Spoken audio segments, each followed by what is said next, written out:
सर्वांना मानाचा जय भीम। तर आज आहे आपल्या गावचे विलेज पाऊ यांच्या घरची चौकट उभारण्याचा कार्यक्रम, ज्याला आपण दारकस असे म्हणतो।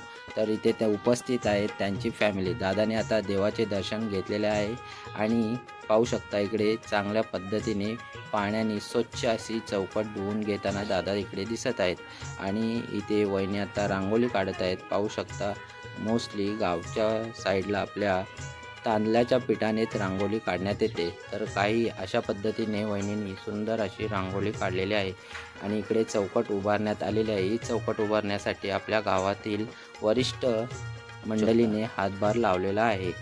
तर पाहू शकता इथे वहिनींनी सुद्धा हळद कुंकू वाहून चौकटीचे पूजन केलेले आहे आणि इतर महिला सुद्धा आपण पाहू शकता इकडे चौकटीचे पूजन करताना आपण पाहू शकता। अशा पद्धतीने हे चौकटीचे पूजन आता झालेले आहे। चौकटीचे पूजन करण्याचे भाग्य आपल्याला फक्त गावीच लागते। मुंबई किंवा इतर ठिकाणी आपण लाखो रुपये खर्च करून सुद्धा हे भाग्य आपल्याला लागत नाही, कारण स्वतःच्या हाताने चौकट उभं करण्याचे भाग्य हे आपल्याला गावच्या ठिकाणीच लाभत असते। तर अशा पद्धतीने दादाने आता आईचे आशीर्वाद घेतलेले आहेत आणि बलीबापू इकडे नारळ फोडताना आपल्याला दिसत आहेत। तर हा चौकटीचा कार्यक्रम अशा पद्धतीने इथे संपन्न झालेला आहे।